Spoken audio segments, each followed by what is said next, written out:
Welcome to Pelican's How to Shallow Pedal Your HyDryve.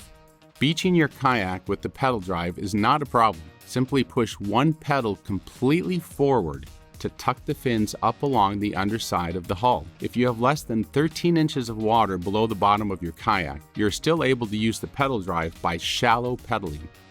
To shallow pedal, simply push one pedal all the way forward and then shift the weight of your feet back and forth by an inch or two. With a bit of practice, you'll get the hang of it very quickly.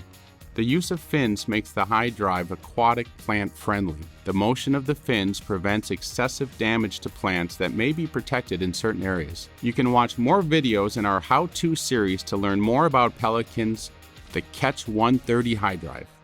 Feel free to leave any questions in the comment section below and check out the rest of our how-to video series listed below.